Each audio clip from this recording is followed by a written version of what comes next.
Well, hello again. I'm Hal. Ellen is still recuperating from her medical procedure, and I'm answering a question that a listener left on our listener response line. That's 919-295-0321 if you're interested.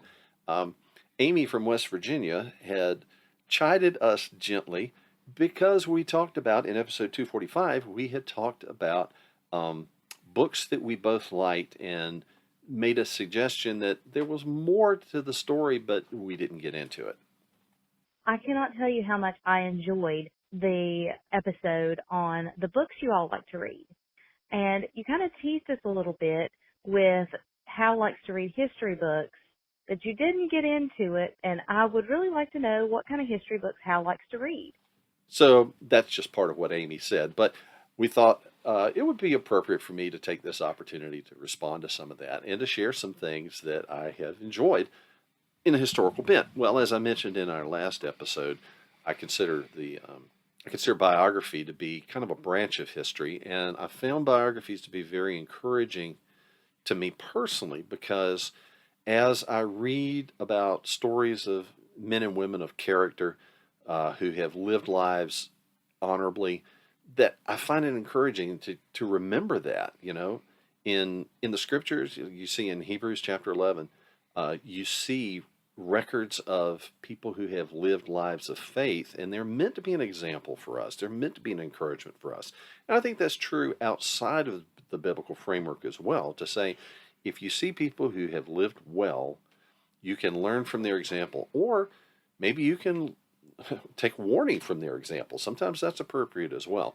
You don't want to revel in anything that's evil, but at the same time, recognizing that people are complex. That good people have bad days, that good people fall into sin, and sometimes people who are not men or women of faith may still have a character which, as Romans chapter 2 talks about, the Gentiles who may not have the law of God in their teaching, but they have the law of God in their hearts and in their actions, and God will judge accordingly. So I think we can be discerning in our understanding of history. One of the things that I have read, I keep looking over here because I got a stack of books that I want to share a few covers with you, but one thing that I have read quite a few biographies of presidents over the years, just because those are men who have great historical record. I mean, there's plenty to look at and to say, what can we learn from this person?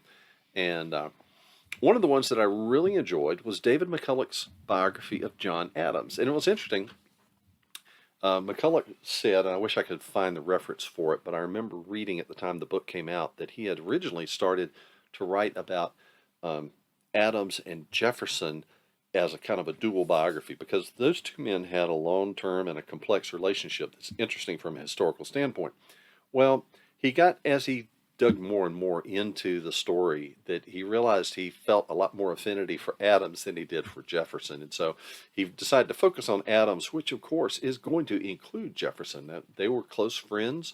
They had served together I was going to say in the White House. I think it was actually in the White House there. But at any rate, that Adams was the second president. Jefferson was the second vice president, and then succeeded Adams as president after that election. So he was the third president, of course. At any rate, David McCulloch's Pulitzer Prize winning, well, I don't know if he won the Pulitzer for this. He did win the Pulitzer for his biography of Harry S. Truman. But David McCulloch's John Adams, which of course was the inspiration for the HBO miniseries, which, as I recall, was quite well done as well. Very interesting. I enjoyed that book greatly. Now, also just as a side note, John Adams had a great relationship with his wife, Abigail, and there's been some interesting books. I'm sorry I don't have titles for you, but there have been some interesting books about their relationship as well, which are worth reading. There was a very deep and affectionate relationship between the two, and there's a lot of correspondence between the two. So I like that. Okay, now here's one. This may be an unlikely one to a lot of people, but I read a book by Amity Shlaes several years ago about the Depression She is a writer who's very good on economic issues, and I found that book very compelling. Well, she did a biography, which is kind of related, of a pre-Depression president, Silent Cal. This is her biography, Coolidge. Okay, just Calvin Coolidge, and it's surprisingly interesting. One of the things about Calvin Coolidge, he is sort of a parody of himself, the taciturn, silent, quiet, thrifty Yankee type, and apparently it was very real. And when he became president, he made it his mission in life to cut down the national debt, to cut out excess spending, to cut out any sort of waste that he found left over. And the nation had a huge national debt following the First World War, which in the mid 20s when he was president, a lot of people had kind of said, it'll take care of itself. But Coolidge said, nope. He is the one who established the budgeting process that the federal government began using in a way that it never had before, and had frequent, like weekly meetings, I think daily meetings for a time, to talk with his budget director about how are we going to trim money, how are we going to trim the cost, how are we going to get this debt retired and out of the way. And it's a surprisingly interesting book. And so Calvin Coolidge, I liked him. Um, Now, one that I have been very interested in for many years for a number of reasons is Winston Churchill. Okay. And first off, I want to show you one of my favorite biographies of Winston Churchill. Okay. Now, this is one that I picked up one volume at a time.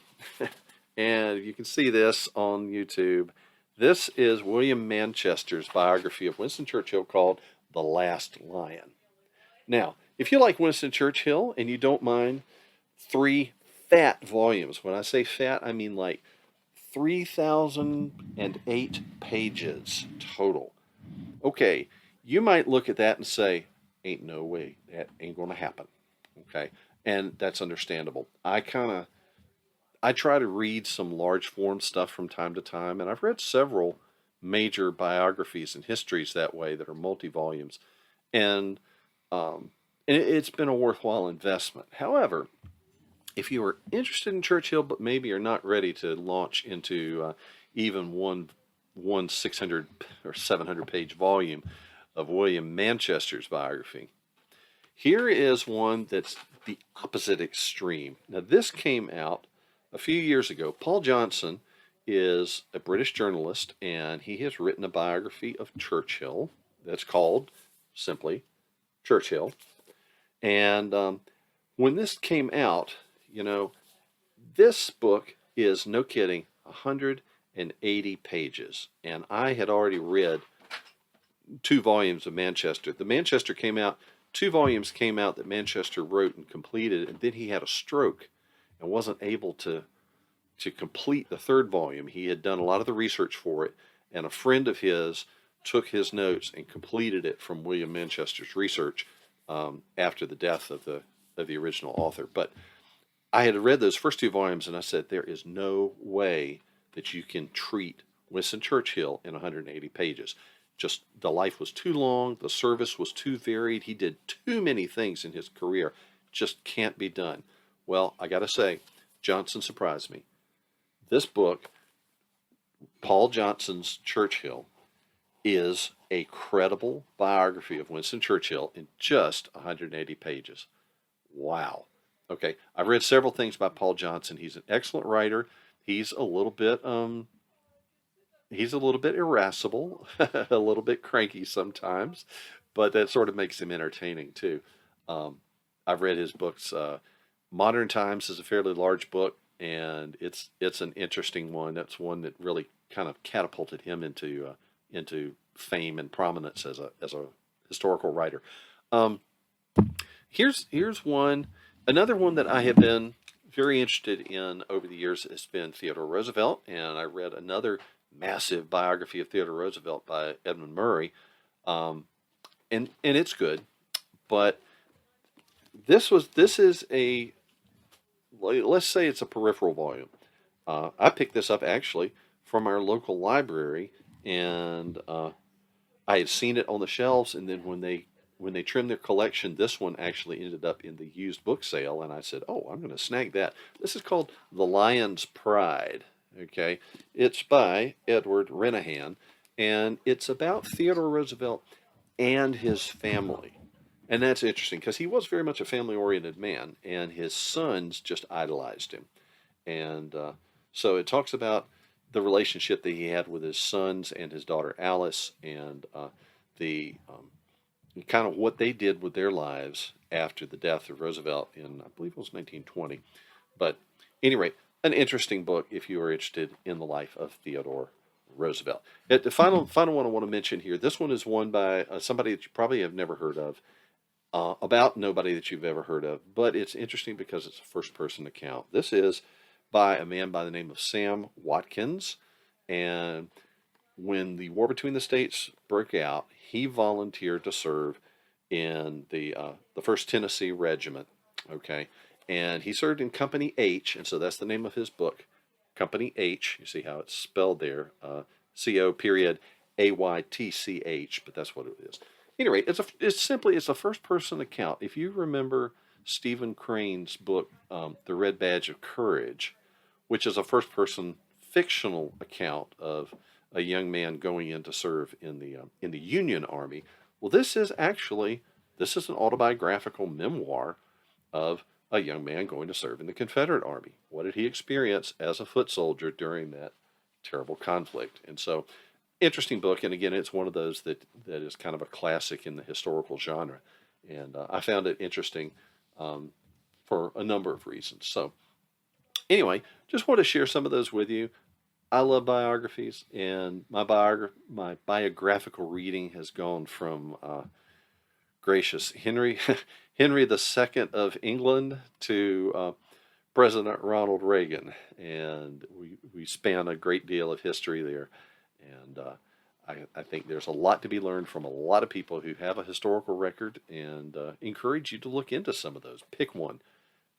We're coming into Reformation Day. You could take Roland Bainton's book, Here I Stand, is a biography of Martin Luther. That's a good one that you could start with as well. Do want to encourage you, if you would like to comment or send a suggestion, a request, or a question, you can use our listener response line and leave us a message there at 919-295-0321. Or you can check out our archives at halandmelanie.com/radio. Our podcast is on the Ultimate Homeschool Podcast Network, and you can find us there. That link will take you to it. halandmelanie.com/radio will link you back to the podcast network. And of course, if you're watching us on YouTube, you can see us right here where you are right now. So, look, we do appreciate you joining us, or joining me in this case, but I'll speak on behalf of Melanie as well. We do hope that you'll join us another time as we talk about applying biblical principles in 21st century family life. This is Making Biblical Family Life Practical. I'm Hal, and on behalf of Melanie, I want to say thank you for listening, thank you for watching, and we'll see you another time. Bye-bye now.